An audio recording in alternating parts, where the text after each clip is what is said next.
نوێش چوارچێوەکان دەبێت هەڵگری واتا بن. ئەوەی ئەسڵە لە پەیوەندی نێوان بەندە و خوای خۆیدا واتایە، کڕۆک و ڕۆحی کارە.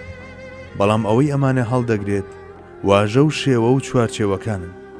ئەو واتە و کڕۆکانەی بنەما و مەبەستن دەبێت لەلایەن ئەو چوارچێوانەوە هەڵبژیرێن. هەر بۆیە ناکرێت بوترێت شێوەی دەرەچی کارەکان و توێکڵ و چوارچێوەیان ناپێویست و زیادەن، بەگرە داوەری دەرەچی لەسەر ئەوان هەڵدەچنرێت. بەڵام ئەو نوێژەی کڕۆکی کارە و داخوازی خوای کردگارە، نمونەی میعراجی ڕەسوولی نازدارە صلی الله علیه وسلم، ڕۆژوویەک کە ڕووکەشی نەخواردنی ئاو و نانە لە کڕۆکدا هەڵکۆڵینی خەزێنەکانی دڵە و دۆزینەوەی گەوهەری یادگاری یارە. بۆیە خوای بەرز و بڵند دەفەرموێت: قد أفلح المؤمنون الذين باوەڕداران سەرفراز بوون، ئەو باوەڕدارانەی کە سیلەی ئیسمی مەوسوڵی ئەم ئاەتە تەواوکەری تەواوکراوی ئەم ئاەتە بەم شێوەیە هێنراوە: هم في صلاتهم خاشعون، ئەوانەی کە بەردەوام لە نوێژەکانیاندا خشوعیان هەیە. نافەرموێت هم يصلون، ئەوانەی نوێژ دەکەن. دەستەواژەیەک بەکاردەهێنێت کە ئاماژە بۆ دامەزراوەیی و بەردەوامی دەکا، واتە دەفەرموێ سەرفرازان ئەوانن کە نوێژەکانیان لە هەر کاتێکدا بێت باخەشێتەوە ئەنجام دەدەن و بەردەوام ئەوداڵی خشوعن. ئێمە تەنها بڕوانین بۆ نوێژی مسلمانێک ناتوانین ئەوە دەستنیشان بکەین داخۆ ئەوداڵە بە شوێن خشوعدا یاخود نا. ئەمە بابەتێکە لە نێوان ویژدانی بەندە و خوای خۆیدا. هەر بۆیە ئێمە خۆمان پابەندی گومانی باش دەکەین.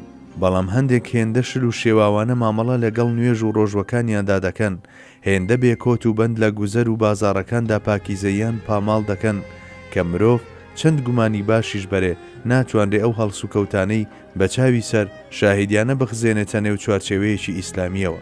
بۆ نمونە کاتێک کەسێک لە چاوتروکانێکدا نوێژدا دەبەستێت و پێش ئەوەی تۆ بگەیتە نیوەی فاتحە ئەو دەگاتە نیوەی ڕوکوع. لێرەدا چەندە زۆر بۆ خۆشت بهێنی ناتوانی بڵێ ئەو کەسە نوێژی ئەنجام داوە. بە گوێرەی هەندێک فوقەها مانەوە لە ڕوکوعدا بە هێندەی حەقی خۆی و وتنی جارێک سوبحانە ڕەبی العەظیم و بە جوانی دانان بە یەک بەیەکی وشەکاندا مەرجە بۆ قبوڵکردنی ئەو ڕوکوعە. گەر بە پەلە پرووسکێ بوترێت واتایەکی نامێنێ. بگرە بە گوێرەی هەندێک لە فوقەها دەبێت بەلایانی کەمەوە 3 جار ئەو ڕستەیە بوترێتەوە. بۆیە دەبێت لە ڕوکوع و سوزدەدا بەلایانی کەمەوە 3 جار بە شێوازێکی لەسەر خۆ و بە دەربڕینی ڕەوانی وشەکانەوە ئەم زیکرە بڵینەوە. گەر کەمتر لەوە بڵین سەختی بۆ کەسانی دی دروست دەکەین سەبارەت بە بیرکردنەوەی ئەرێنیان دەربارەمان. بەم شێوازە هەندێک لە چوارچێوەکان ناتوانن هەڵگری ئەو واتە و کڕۆکە بن کە ئێمە دەمانەوێت بینوێنین. ئەمەش دەبێتە هۆی ئەوەی ئەوانەی دەربارەمان گومانی باش دەبن گومان باشیان بەرامبەر وەهم و ناڕاستی بوو بێت. ئەو فاتیحایی زۆر کەس بە پەلە پرووسکێ دەیخوێنێت قورئان نییە، چونکە قورئان بەو شێوەیە دانەبەزیوە.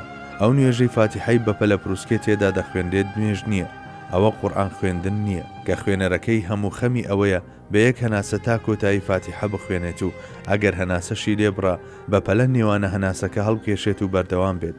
بەم شێوەیە فەرزی قیرائەت بەجێ نەهاتووە. ڕاژەکان چوارچێوەی واتاکانن، بەڵام پێویستە چوارچێوەکان بە باڵای واتاکان بگونجێن. دەشێت بەستی زەمان ڕوو بدات. ئەوە شتێکی ترە. یەکێک پێوتم لە 5 دقیقەدا 40 یاخود 90 ڕکات نوێژی ڕێک و پێک و حەق پێدراوم ئەنجامدا. لە ڕوانگەی عادەتی خواییەوە ئەمە هەموو کاتێک ڕوونادات. بۆ کەسێکیش کە جارێک بۆی دەستداوە ئەگەر بە ناوی خۆ دەرخستنەوە باسی لێ بکات ئەوە جارێکی تر بۆی نالوێتەوە.